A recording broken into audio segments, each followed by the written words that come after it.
Hi everyone, and welcome to this presentation on Justice and Social Justice and Social Welfare, Part 8 for Week 3.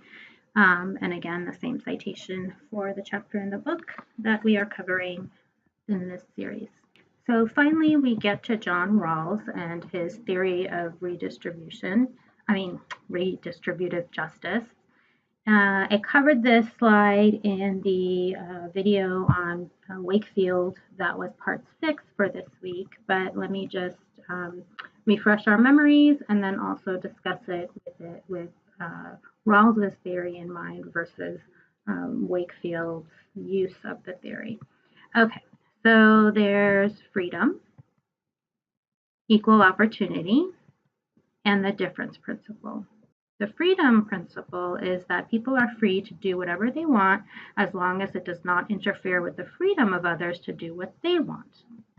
Of course, he was much more eloquent when describing these principles, but I'm just sort of summarizing the very gist of it.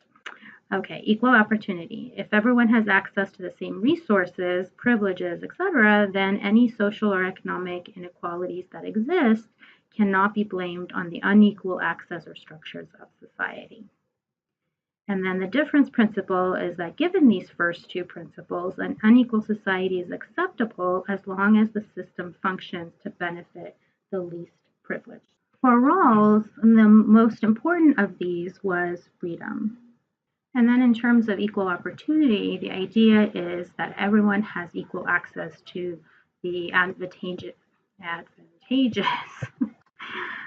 let's start over. Equal access to advantageous positions on top. So that's the whole idea of democratic egalitarianism, that in terms of an equal playing field, everyone has the same access. And then the difference principle is that the advantages of being at the top of the hierarchy can be justified as long as the hierarchy brings some benefit to the least advantage.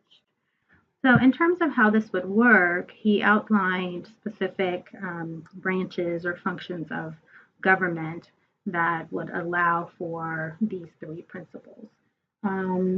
Before I get to that, though, I want to kind of talk a little bit about what Rawls considers a just society. So if you recall the utilitarian idea that government has responsibility to structure society in a way so as to maximize production and optimize distribution of welfare, then in this case, inequality is acceptable as long as everyone has access to one, basic goods like food, shelter, etc., and two, education, which would then allow for having access to those basic goods along with all the advantageous positions at the top of the hierarchy. So government and society, in his view, for a just society, is responsible for seeing that those who lack basic goods get them and that there's access to education and therefore upward mobility. So this was a just society for Rawls. I didn't put those three principles here because we just talked about them, but that's essentially it in a nutshell. So how is government and society going to be responsible for all of this to create a just society? There are certain branches or functions of the government, as I mentioned before, and this information is located in the chapter 2 on page 40. So we have the 4 branches. So first here we have the allocation branch, then the stabilizing branch, the transfer branch, and the distribution branch.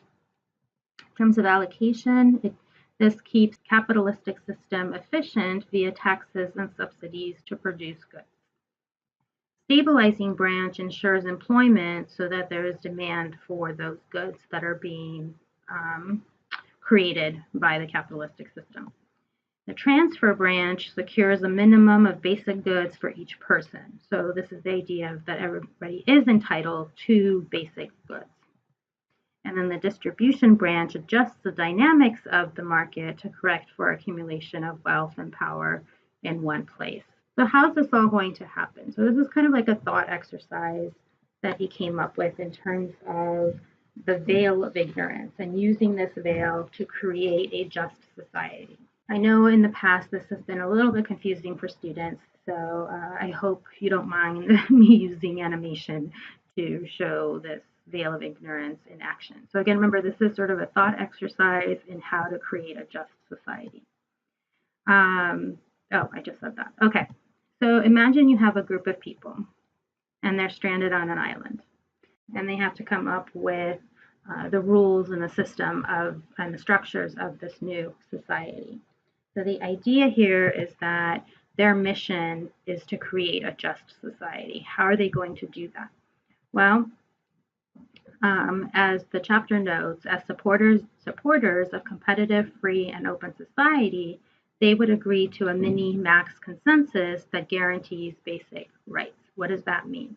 Well, they're going to have to come up with what's the minimum that the state is going to provide and what's the maximum in order to guarantee basic rights, civil rights, rights to goods, etc.